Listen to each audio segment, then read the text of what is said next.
Hi, it's Allie. I'm a senior artist for Sephora in Kansas City, and it's Halloween. We're keeping the Halloween looks rolling. So this look is actually one of my favorites so far, and this is what I'm calling my pretty sad look. So if you don't have a costume, eyes and makeup can totally be your look, but stay tuned and I'm going to show you how you can achieve this eye mask. So I'm going to start with brows.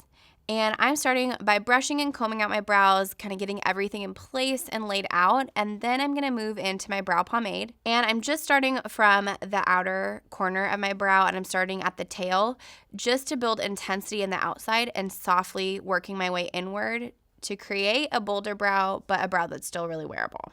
Next, I'm taking just a little bit of a clear brow gel and I'm just brushing my hairs up and over just to hold the brows in place. And now jumping into the eyes, I'm going to grab a little bit of eyeshadow primer and just with a really teeny tiny amount, and I'm going to press this all across my lid from my lower lid all the way up to brow bone, inner corner, and even down on my lower lash line, just because I want to make sure that everything is primed and staying in place because this is all about the eyes. Now I'm going to grab a little bit of concealer. I'm going to do the same thing as I did with the primer. So taking about the same amount, the size of a pinhead, and I'm tapping this together on both fingertips, and I'm putting this from my lower lash line up to my brow bone again. And the reason I like to do this like double prime is I find that my shadow stays better, the colors pop more, and I tend to crease through just about everything. So I really like to make sure that I'm very set in place and that everything is really staying on my lids. So next I'm going to go in with a soft nude matte shade, and I'm taking a flat shadow brush and I'm taking this color all over my lid, all the way up to my brow bone just to create a nice even base. Next I'm grabbing a fluffy crease brush and I'm taking a soft warm matte shade and I'm starting to sculpt in my crease, and I'm starting from the outer corner working my way in. So we're really going for a bold dramatic eye, so I'm really pulling that color all the way across my lid, all the way to the inner corner. And now I have switched to a deeper, darker, more rusty orange shade, and I'm using a smaller precision brush, and I'm just intensifying what I already put down. And now that I've intensified this, I'm going back in with a fluffy blending brush, and I'm grabbing that same nude matte shadow as before, and I'm just softening out along my brow bone, just blending out and diffusing those rusty colors we already put down. And next I'm moving in to a deep chocolatey matte brown, and from the outer corner I'm sketching a line with a really pointed precision drawing brush, and I'm lifting up and out towards the outer corner towards my brow, and then I'm starting to blend inwards towards the inner corner of my eye. So I'm starting to build and add more intensity. So what I'm really doing in this step is going back and forth and going side to side to layer and add more and more colors. With darker shadows, you can always add more, you can always make it more intense. So I'm just layering it in until I feel comfortable but feel like everything is blended. Now I'm going back in with that same nude flesh tone shadow from earlier, that same matte shade, and I'm just blending out any harshness from that darker tone. So I'm taking that flat shadow brush and pulling inwards towards the inner corner just to soften any harsh lines away. Next, I'm going to grab a little bit of that same concealer I used earlier as my eyeshadow primer with a lip brush. So I'm taking a little bit of this concealer, and with this lip brush, I'm carving out and sculpting the shape of my eye and the shape I want to create. So I'm starting from that inner corner and blending up and out towards the outer corner. So this part is the fun part. It's like the sprinkles on top of an already really cool eye look. But I'm going to grab a glitter liner, and I'm putting this all over my lid. So I'm getting a little glitter crazy. I'm starting in that inner corner and working my way out, and I'm just gonna put this all across my lid. And I'm doing more of a pressing and tapping motion to really build the impact of the glitter. And I'm also taking it in to my inner corner, so it can go down in the inner corner a little bit as well. Woohoo! Look at that side. Glitter, glitter. And once again, repeat the same thing on that other side because, as you can see, glitter makes everything better. So even out both sides. Now I'm going to grab a waterproof mascara, and I'm just coating my lashes so they're nice and black and full and rich, and so they're starting to create a nice curl for the false lashes I'm going to put on in just a second. And now that I've completed the work on my upper eyelid, I'm going to grab a little concealer just to brighten up and really amplify my under eyes, just because too I've done a lot of touching as well on my under eye, and I want to make sure that any concealer I might have removed in the process is now being placed back on my eyes. So next I'm going in with my Marc Jacobs Beauty Highliner Matte Gel Eye Crayon Eyeliner in Fine Wine. I'm obsessed with this liner. It's one of my favorites. I'm on like my second tube of this right now, my second pencil. I'm taking this in my waterline, and then I'm using my ring finger and just smudging this out slightly so it creates kind of this like worn in, pretty, but maybe a little tired look underneath my eyes. So now that I've got that red liner blended out, I'm going to go back in with that deep brown chocolatey shade with a really pointed detail brush, and I'm taking this color right below my lashes. So with this look, it is okay to take this lower than you'd think.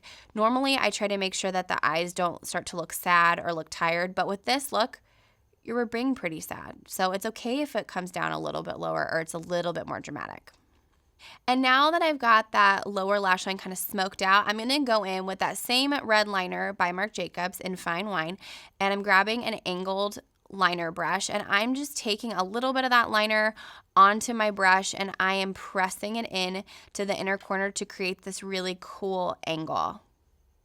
So now that I've created that lower lash line detail with that red eyeliner, I'm going to go back in with a little bit of glitter liner, and I'm just placing this in the inner corner of my eye, and I'm bringing it into a point towards my nose. So next, I'm just going to take this color, and I'm going to grab an angled lip brush, and I'm going to paint this color straight on my face. And I'm going to start by looking straight at a mirror, and where I'm going to place this line is going to be right below my iris. And I'm going to start from the top down, and I'm really going to let the brush do the work, letting the tips of the bristles just glide off my cheek to create that really fine line. And look at that.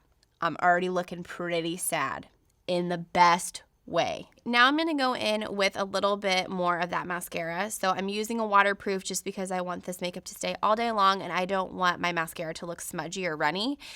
Next, I'm going to go in with a black liquid liner, and I'm just creating a soft, thin line across my top lashes. I'm not creating a wing because I want the drama to really be from that shadow we placed earlier, but I'm just going to do a thin black line because I'm going to apply false lashes, and if I don't do this step, the lashes won't look blended, and you'll be able to see the glitter poking through the lash. So this step is super important. Next, I'm going to grab a pair of dramatic, full, fluffy lashes.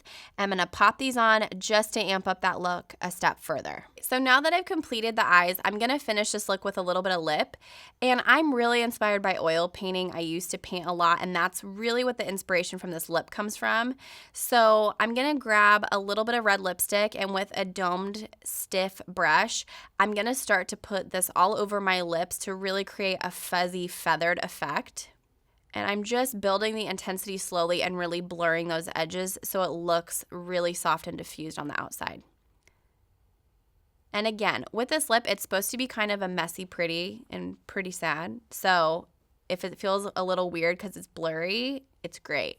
Go for the blur. And now, using the same brush, I'm going to grab a little bit of Kat Von D Everlasting Liquid Lipstick in the shade Exorcism. And I'm grabbing a little product on the middle of the lip applicator.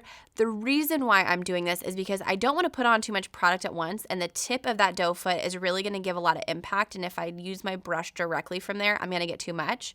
I'm taking this now and really focusing this just specifically on the center of my lips, and I'm slowly building in intensity, just patting and pressing this color on, but really, really staying towards the middle just because that's where I want to keep the most color. Next, I'm going to grab a really, really, really dark, almost black violet lipstick, and I'm going to put this directly in the center of my lips, and I'm going straight off the bullet to really get that impact and intensity. And you can see already how it's starting to create that drama and that intensity from the middle of my lips. And going back in with my brush now and my fingertips, I'm going to press this color and really blur and diffuse. And you can do this as much as you want until you build the intensity that you like. Lastly, I'm just going to grab a little bit of a gloss, and I'm going to do something a little bit sheerer and a little bit lighter in color, and I'm just going to go all the way across my lips with a lip brush. The reason I don't recommend using the applicator from the lip gloss is that if you do, your lip gloss wand is going to get stained, and when you put it back in your gloss is going to turn a different color. So using a lip brush is a great tip for this look. And now that I've applied the gloss, I'm just going back in with that deep, dark black violet color again and adding a little bit more intensity in the center of my lips just to make it a little bit bolder. And lastly, I'm just using that same brush from earlier, just blending and blurring the edges too, and just doing little finishing touches. And my last pro tip before you end this look is grab your black liner pencil and go right up underneath your upper lash line to tight line the lashes. This is going to make sure those lashes look really, really concealed, really blended, and help to cover up any glitter or any patches of skin that might be peeking through your lashes. All right, well, thank you so much for watching this mask tutorial. I had so much fun creating this look. This is one of my favorite looks so far, with this really blown out lip and this dramatic eye. But please come into the Sephora store, and if you're needing some help with your holidays costume, we can do a quick and simple look for you to help elevate your look, and makeup can just be your costume too. So if you're not really sure what to do, head into a store, get some inspiration from a local cast member, and we'd love to help you out. We'll see you soon. Have a wonderful Halloween. Bye.